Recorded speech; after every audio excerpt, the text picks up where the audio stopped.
I swallow hard. Katniss Everdeen, I say. I bet my buttons that was your sister. Don't want her to steal all the glory, do we? Come on, everybody. Let's give a big round of applause to our newest tribute, Trill's Elfie Trinket. To the everlasting credit of the people of District 12, not one person claps, not even the ones holding betting slips, the ones who are usually beyond caring, possibly because they know me from the Hob, or knew my father.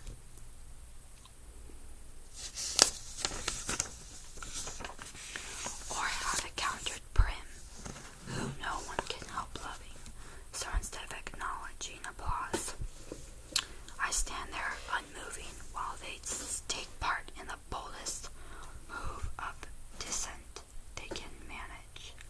Silence, which says we do not agree.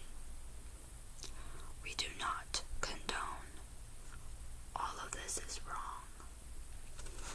Then something unexpected happened. At least I don't expect it because I don't think of District 12 as a place that cares about me.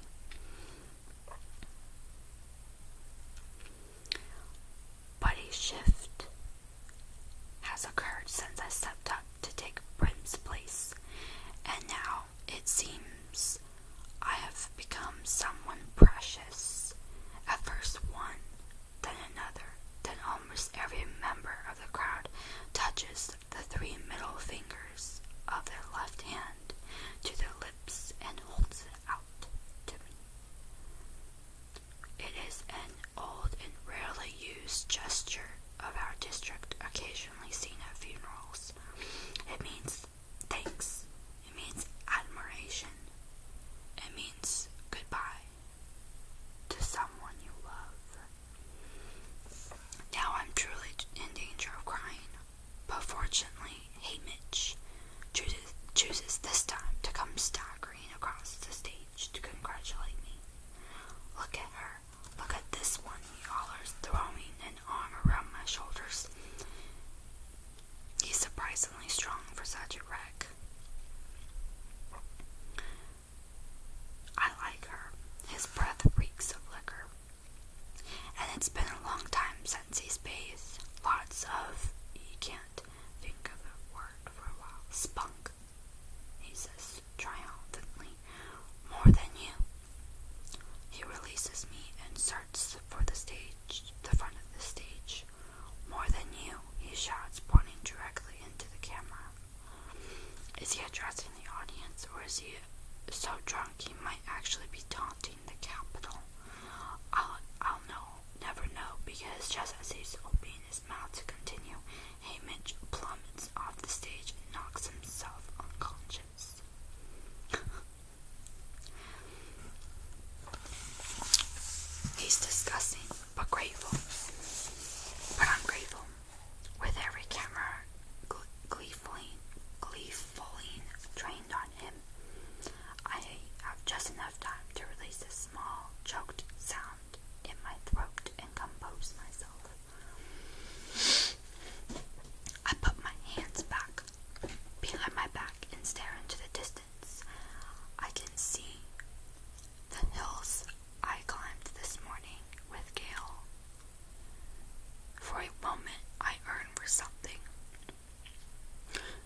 Outboy tribute, clearly hoping to contain her tenuous hair situation. She plants one hand on her head as she crosses to the ball that contains the boys' names and grabs the first slip she encounters. She zips back to the podium, and I don't even have time to wish for Gail's safety when she reads the name. Peeta Mellark. Peeta Mellark. Oh no, I think. Not him, because I recognize this name. Although I never spoken directly to its owner, Peeta Mellark. No, the odds are not in my favor today. I watched him as he makes his way toward the stage, medium height, stocky build, ashy blonde hair that falls in waves over his forehead. The shock of the moment is registering on his face. You can see his struggle to remain emotionless.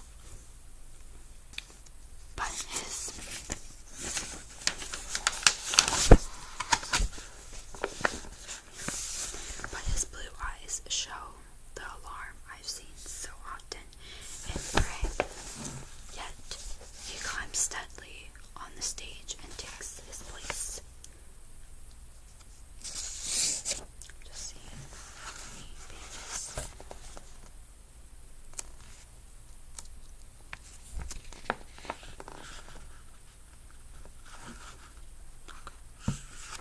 Just making sure.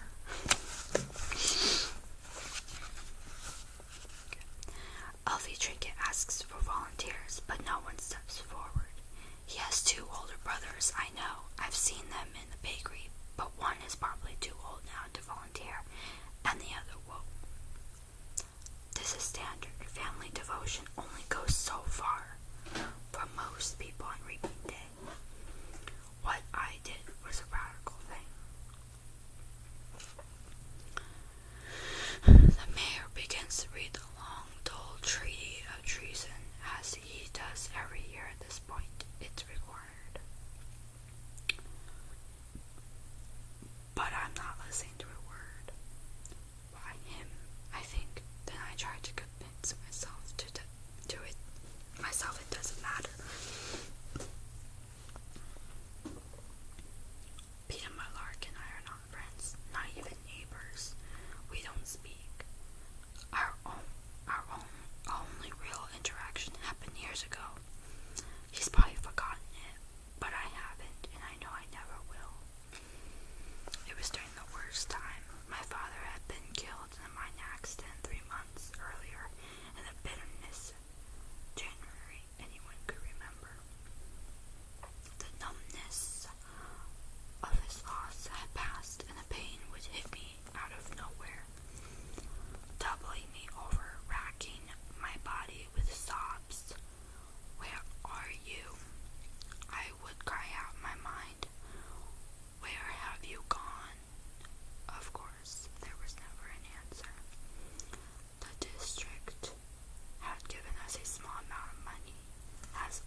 was too frightened to venture into the rough, gray, greedy place alone. The rain had soaked through my father's hunting jacket, leaving me chilled to the bone. For 3 days we'd had nothing but boiled water with some old dried mint leaves I found in the back of a cupboard. But the time the market closed, I was shaking so hard I dropped my bundle of baby clothes in a mud puddle. I didn't pick it up for fear I would kneel over and be unable to regain my feet. Besides, no one wanted those clothes. I couldn't go home, because at home was my mother with her dead eyes and my little sister with her hollow cheeks and cracked lips. I couldn't walk into that room with smoky fire from the damp branches I had scavenged at the edge of the woods from the coal. I had run out, my hands empty of hope. I found myself stumbling along a muddy lane behind the shops that served the wealthiest townspeople. The merchants live above their business, so I was essentially in their backyards. I remember the outlines of garden beds, not yet planted for the spring, a goat or two in a pen. One sodden dog tied to a post, hunched to feed it in the muck. All forms of stealing are forbidden in District 12, punishable by death. But it crossed my mind that there might be something in the trash bins, and those were fair game. Perhaps a bone, or at the butcher's, or rotten vegetables at the grocer's. Something no one but my family was desperate enough to eat. Unfortunately, the bins had just been emptied.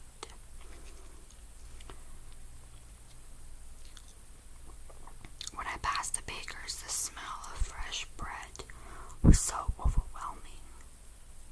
I felt dizzy.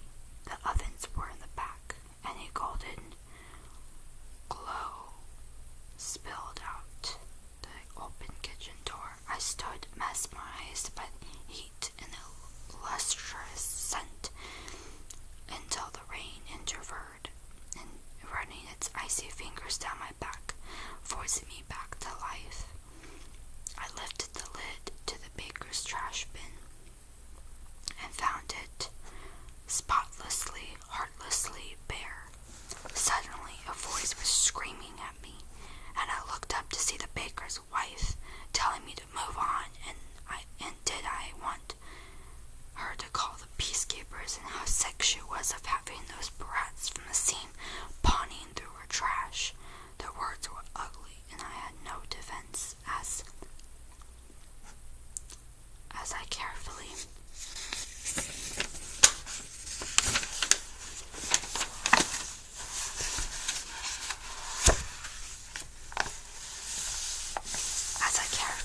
replaced the lid and backed away, I noticed him, a boy with blonde hair peering out from behind his mother's back. I'd seen him at school. He was in my year, but I didn't know his name.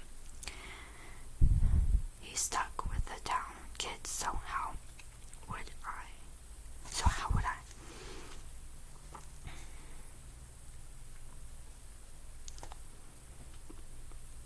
His mother went back into the bakery grumbling, but he must have been watching me. As I made my way back behind the pen that held their pig and leaned against the far side of an old apple tree, the realization that I'd have nothing to take home had finally sunk in. My knees buckled and I slid down the tree trunk to its roots. It was too much. I was too sick and weak and tired. Oh, so tired. Let them call the peacekeepers and take us to the community home, I thought, or better yet,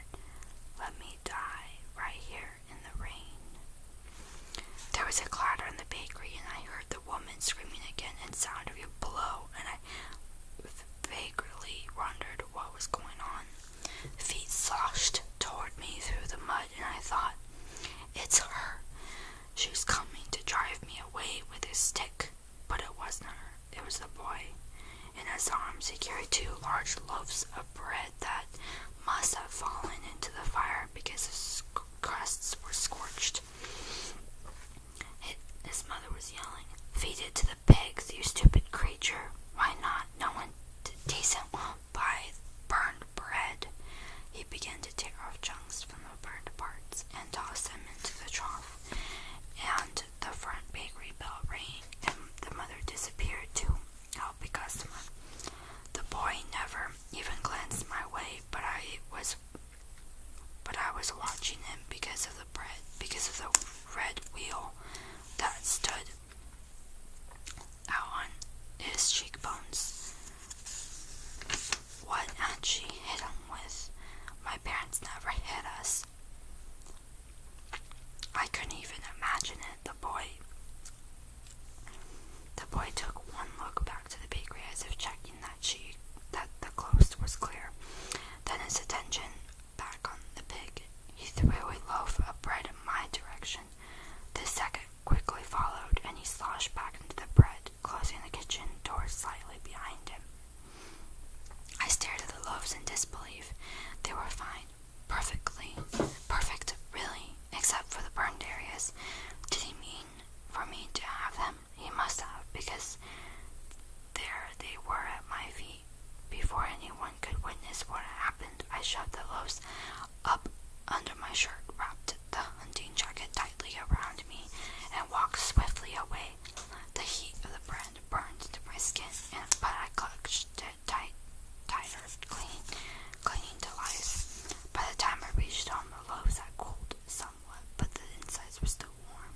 When I dropped them on the table, Prim's hands tried to tear off a chunk, but I made her sit, forced my mother to join us at the table, and poured warm tea. I scraped off the black stuff and sliced the bread. We ate an entire loaf, slice by slice. It was good, hearty bread, filled with raisins and nuts. I put my clothes to dry at the fire, crawled into bed, and fell into a dreamless sleep. It didn't occur to me until the next morning that the boy might have burned the bread on purpose, might have dropped the loaves into the flames, knowing it meant being punished, and then delivered them to me. But I dismissed this. It must have been an accident. Why would he have done it? He didn't even know me. Still, just throwing me the bread was an enormous kindness.